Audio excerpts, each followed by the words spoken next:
Oke, selamat datang. Pernah kepikiran nggak sih dari mana asal kata-kata? Ini pertanyaan super kuno loh dan udah jadi bahan perdebatan sengit para filsuf selama ribuan tahun. Coba deh pikirin, kenapa kita sebut pohon ya pohon? Kedengarannya simpel ya kan? Tapi pertanyaan ini, wah ini gerbang ke misteri yang jauh lebih dalam tentang gimana cara kita manusia ngobrol dan ngasih makna ke segala sesuatu. Nah, selama berabad-abad, para pemikir itu pecah jadi dua kubu utama. Dua teori besar yang bisa dibilang saling berhadapan buat ngejelasin asal-usul bahasa. Ini kayak pertarungan ide yang seru banget. Oke, yuk kita bedah. Kubu pertama percaya ada hubungan alami. Jadi kata itu ya emang cocok sama bendanya. Kubu kedua bilang enggak juga. Menurut mereka kata-kata itu cuma hasil kesepakatan kita aja. Nah, kita bakal lihat dua-duanya. Oke, ronde pertama. Kita mulai dari teori yang paling gampang diterima akal, yaitu ide kalau ada hubungan alami antara suara sebuah kata dan artinya. Tapi, apa teori ini benar-benar kuat? Jadi, menurut teori ini, kata-kata itu kayak cerminan dari bunyinya. Contohnya desis, ya kan? Kedengaran kayak suara ular. Atau guguk, ya persis suara anjing. Logis banget kan kelihatannya? Kata-katanya sendiri seolah-olah ngasih petunjuk tentang maknanya. Tapi, tunggu dulu. Disinilah teori ini mulai goyah. Para pemikir zaman dulu langsung nemuin beberapa kelemahan fatal. Pertama, ada kata kayak al-jaun dalam bahasa Arab, yang artinya bisa hitam tapi bisa juga putih. Loh kok bisa? Kedua, kalau alami, kenapa pohon di sini beda sama tree di Inggris? Harusnya sama semua kan?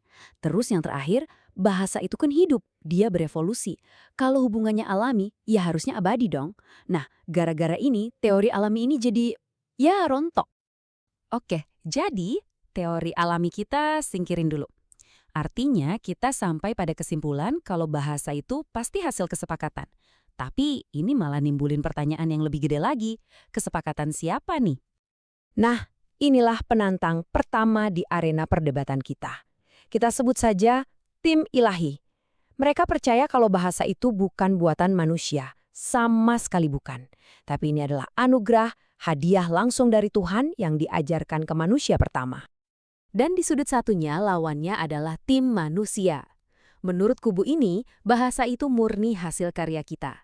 Produk kecerdasan, kreativitas, dan kesepakatan sosial kita bareng-bareng.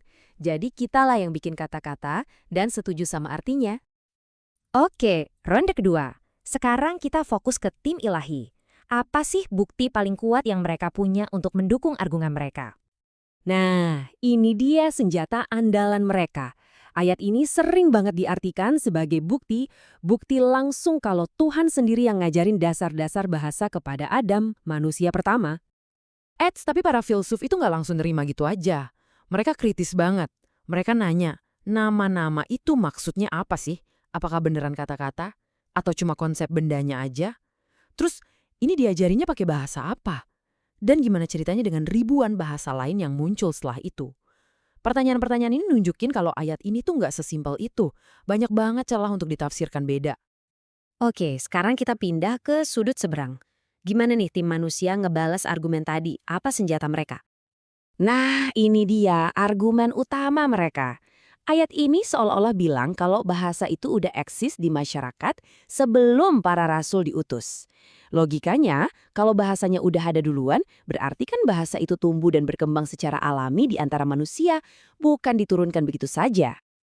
Tapi, teori tim manusia ini punya satu masalah logika yang pelik banget. Gini deh, coba bayangin. Gimana caranya kita mulai bahasa dari nol? Buat sepakat arti kata pertama, kita kan harus bisa komunikasi dulu. Tapi buat komunikasi, ya kita butuh bahasa. Ini kan jadi muter-muter kayak teka-teki ayam sama telur. Mana yang duluan? Jawabannya ternyata simple banget. Siapa bilang komunikasi pertama harus pakai kata-kata? Kita kan bisa nunjuk. Jadi orang zaman dulu tinggal nunjuk ke sebuah benda sambil ngeluarin bunyi tertentu berulang-ulang. Lama-lama orang lain ngerti kalau bunyi itu ya artinya benda itu. Simple kan? Oke, kita udah lihat argumen dari kedua tim. Dua-duanya kuat, dua-duanya punya kelemahan. Sekarang kita masuk ke babak penentuan. Jadi, siapa yang menang? Ini dia pertanyaannya. Setelah ratusan tahun para pemikir hebat berdebat, siapa yang benar? Apakah bahasa itu dari Tuhan atau dari kita sendiri? Tim ilahi atau tim manusia? Dan jawabannya mungkin bakal bikin kaget. Pemenangnya ternyata bukan salah satu dari mereka. Jawaban yang paling dihormati oleh para pemikir besar justru adalah jalan ketiga. Tawakuf, atau menangguhkan keputusan, alias nggak milih siapa-siapa. Loh, kok bisa? Nah, ini sebenarnya adalah sikap yang nunjukin kerendahan hati intelektual. Para pemikir hebat kayak Cody Abu Bakar sadar kalau kedua teori itu sama-sama masuk akal. Dua-duanya mungkin, tapi nggak ada satupun yang punya bukti yang bener-bener mutlak. Jadi daripada sok tahu, jalan yang paling bijak adalah mengakui kalau ya kita nggak tahu pasti, dan itu nggak apa-apa. Jadi, intinya, tujuan perdebatan ini sebenarnya bukan buat nyari satu pemenang, tapi buat nunjukin betapa dalamnya misteri soal gimana kita, manusia, menciptakan makna. Proses berpikirnya itulah yang paling berharga, bukan jawaban finalnya. Dan ini ninggalin kita dengan satu pertanyaan keren buat direnungkan. Kalau ternyata kitalah yang ngasih kekuatan pada kata-kata, kalau makna itu kita yang ciptakan bareng-bareng, itu artinya kita punya kekuatan yang luar biasa besar buat ngebentuk dunia kita sendiri lewat bahasa kan? Coba deh renungin itu.